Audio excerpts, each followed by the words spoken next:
Hey guys, Mike with Gettin Greasy Garage. So, we got a new welder.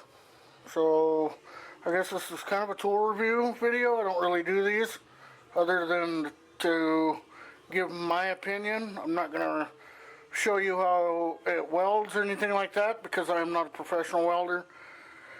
I'm just a guy that taught himself how and does the best I can and uses a grinder and paint to cover the rest. So anyway, had the Chicago Electric MIG 170, and that's a good welder.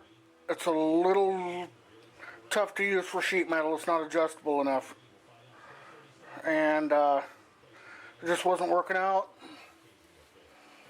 So decided to upgrade. And I looked around, you know, of course, I've had millers in the past. You know, probably 20 years ago, I bought a Miller MIG 170. Nice welder, always liked it. Gotten some dire straits and had to sell it. So, you know, the other Harbor Freight welder, Pop Spot, and I've used for when I needed to weld something. It's worked fine until doing all the sheet metal work. It's just not the right unit for the job. So too many issues with it. Decided to go with this one, the titanium line, the bright green. It's MIG 170. This one is flux core or solid core with gas. I used argon CO2 mix 75-25. God, I like this machine. I'm comparing this to my Miller that I had. You know, the Miller at the time, and like I said, it was 20 years ago, was around $1,000. And it took me a lot longer to get used to it than it did this one. This one here, turn it on here. So this one actually has 3 knobs. Wire speed, voltage, amperage. This is wire speed, voltage, amperage. Since I'm not a very good cameraman, I like the fact that you switch the AC/DC current right in the front. Everything unplugs for easy transport. Of course, you know, it's got the flip open. It's got a real nice chart. Now I put a 10 pound or 11 pound spool on this. I do a lot more welding. The 2 pounders work just fine. It was real easy to set up. Pretty simple to get adjusted now. I had a hell of a time getting the tension on the wire feed part of it set right. I kept bunching up wire. Anytime that it would stick just the least tiny bit at the torch tip, then it would jam up inside, and ended up figuring out that the tensioner was too tight, not allowing for a tiny bit of wire slippage. So maybe that was just this machine, maybe it was me, I don't know. Other than that, the thing was easy to put together. I started out the settings on the chart here with you know, 22 gauge sheet metal, adjusted everything to it. I'm not going to bore you with what settings. Now I did find that their settings on this machine tend to run a little hot.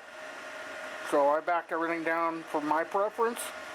Now, if you're a lot more experienced welder than I am, maybe it's perfect for you. But I think as far as if you're not a beginner, but you're not a pro, you know, you're the next step up, you can run a bead, and you're experienced enough to use gas and solid core wire and get away from flux core. I think this is a great way to go. Now this is a 110 220 machine, comes with a 220 cord on it. and it comes with a 220 to 110 adapter. I'm running it on 220, 240, whatever, same. Because I have that option here. The other thing I really like about this machine, it weighs 24 pounds.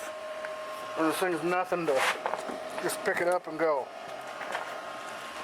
My next thing will be to build a welding cart, but for now, I've just got it sitting here on the box.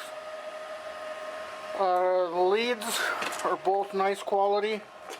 Yeah, my shop's a mess. But with all the grinding and welding going on right now, that's the way it is. Here's the torch.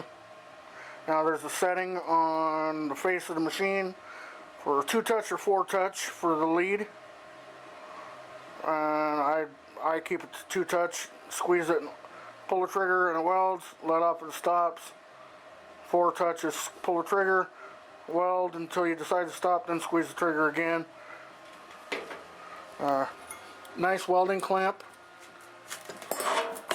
And comes with extras, extra tip seizes.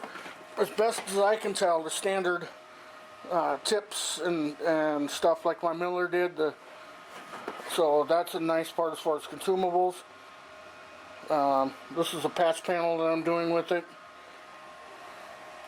The other thing I really do like about the machine is that, as you can see, it don't take up a lot of space.